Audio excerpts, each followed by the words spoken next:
sommes heureux de vous accueillir à Lisieux. L'an passé, nous avions annulé les festivités, en hommage à Jean-Paul Abadjou, notre maire, qui nous avait quittés le 20 août. Je vous propose maintenant de nous recueillir une minute pour nous souvenir de lui.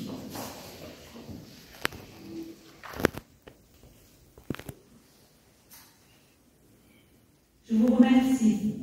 Bienvenue donc à chacun d'entre vous, et notamment Jean-Louis, vice-président de la région Occitanie, M. Prémèche, président de la communauté d'agglomération Tarbes-Lourdes-Pyrénées, Marie, merci d'être là, conseillère départementale de Lourdes 2, Evelyne Laborde, conseillère départementale de Lourdes 1, la brigade de gendarmerie d'Argelès-Gazos, le corps des sapeurs-pompiers de Lourdes, nous en avons un au conseil qui devait les représenter, il est peut-être par là, où il va arriver, on va voir. Tous mes collègues maires du pays de Lourdes, ainsi que la presse qui assure fidèlement les reportages dans le milieu rural. Alors je dois excuser les sénatrices Maryse Carrère et Viviane Artigalas, Monsieur Denis Feignet, député des Hautes-Pyrénées, Monsieur Jean Salomon, préfet des Hautes-Pyrénées, Monsieur Fabien Tullieu, sous-préfet des Hautes-Pyrénées, Monsieur Michel Pellieu, conseil du département, mais Marie le représente, et Monsieur Thierry Lavitte, maire de Lourdes, président du CIMAGE et du PLD. Je profite de l'occasion pour remercier le Père Marion, qui a célébré l'office religieux, ainsi que la chorale de la baronnie des Angles pour leur contribution. Mes remerciements s'adressent également aux membres du conseil municipal, qui m'entourent avec bienveillance, à notre secrétaire Stéphanie Boulanger, qui nous aide avec compétence dans la gestion de la commune, ainsi que Frédéric Lacave à l'entretien du village, mais aussi à Pierrette Capou, qui assure avec dévouement le nettoyage de la mairie et de l'église, sans oublier Lily, sa maman, à qui nous devons d'avoir une église toujours très bien fleurie. Avant d'énumérer les travaux entrepris depuis 2023, je voudrais remercier les financeurs qui ont contribué à la concrétisation de ces investissements. L'État, le département et la communauté d'agglomération.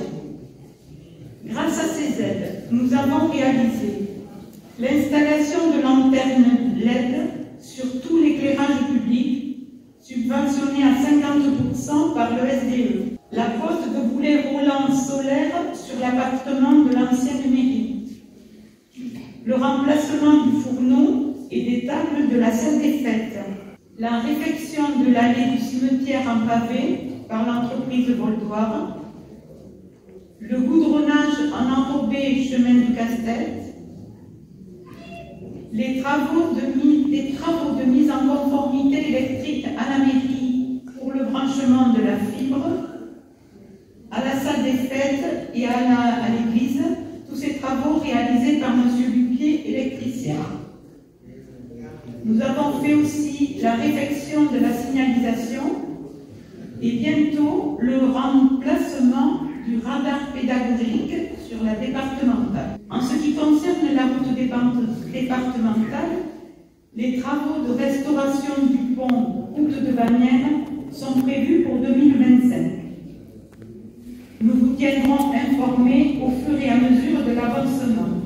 D'autre part, comme vous le savez, nous commémorons cette année le 80e anniversaire de la libération de notre département. Nous vous proposons de nous rejoindre le lundi 11 novembre à 11 h pour le dépôt de gerbes au monument aux morts. Avant de terminer, je voudrais avoir une pensée particulière pour les familles éprouvées par le départ de notre chef. Enfin, au nom du conseil municipal, je souhaite la bienvenue aux nouveaux habitants. Nous espérons qu'ils trouveront la convivialité et le bon vivre à Arcisac. Et maintenant, maintenant, je vous invite à partager le verre de l'amitié. Bonjour à toutes et à tous. Je vais le faire de manière télégraphique parce que quand je vois tout ça, il y a une formule qui me revient, c'est ventre creux n'a point d'oreille. Donc, on n'allait pas écouter mon cas. Je voulais, moi, juste féliciter Ginette, la mère de ce village, qui est rentrée dans sa fonction avec enthousiasme, avec dynamisme aussi. Et ça, c'est vrai que dans le geste que tu as eu de rappeler la mémoire de Jean-Paul, ça fait que tous les maires qui se succèdent ici, les équipes municipales, vous avez été élevés dans le sérail, c'est-à-dire vous mettre au service de la communauté villageoise. Et ces villages, si on veut qu'il y ait une qualité de vie, tu l'as rappelé au travers des travaux qui sont les vôtres, qui sont aidés. Alors là, dans les petits travaux, la région n'intervient pas, il y a des choses qui sont éligibles. Mais à l'avenir, s'il y a un autre, tu sais, pas autre retourner, on fera le maximum. Je reviens à ta personne. C'est vrai que j'ai une pensée pour ton mari qui, depuis ta prise de fonction, avait passé le diplôme de cuisinier. Et alors, je le remercie aussi de te soutenir dans cette fonction. Je n'irai pas plus loin, mais c'est important de se retrouver un jour comme ça, autour d'une table pour pouvoir échanger. Le reste de l'année, la ville que nous menons tous est un peu trépidante. C'est pour ça que c'est une nécessité de le faire. Alors, bravo à toi et bravo à toute l'équipe. Et je vous remercie.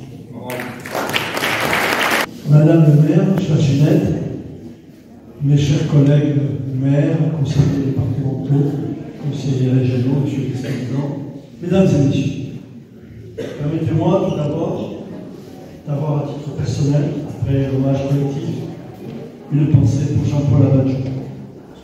Jean-Paul Abadjou était un élu que j'appréciais particulièrement. C'était un homme chaleureux, un homme bon, un homme qui aimait les gens et qui aimait sa commune. Donc j'ai une pensée pour lui. Et Ginette, vous avez très bien fait tout à l'heure, avec cette minute de silence en son honneur. Je voudrais vous dire, Madame la maire, également toute mon admiration pour le travail que vôtre, car vous avez accepté dans des conditions difficiles d'assurer et d'assumer la succession de Jean-Paul. Et vous le faites avec compétence, avec disponibilité au service de votre commune et de vos concitoyens, et avec, je dois le dire, une attention particulière pour tout ce qui peut être fait et amélioré dans la commune. Et vous avez pu noter, je vous remercie d'avoir souligné que la communauté d'agglomération Tarbes-Pyrénées, sous l'autorité de mon ami Jacques Garot, aide les communes de notre agglomération dans leur projet d'investissement. Merci d'avoir souligné. Mesdames et messieurs, il fait bon vivre. Il fait bon vivre dans notre département. Il fait bon vivre dans notre pays malgré les difficultés que nous rencontrons. Il fait bon vivre à Arcizac et Saint-Ouen. C'est une commune magnifique. Et aujourd'hui, avec le ciel bleu, avec le soleil, avec les pensées chaleureuses que nous venons d'évoquer les uns et les autres, je me permets donc de vous dire bonne et belle fête ici à Arcizac et Saint-Ouen. Merci de m'avoir écouté.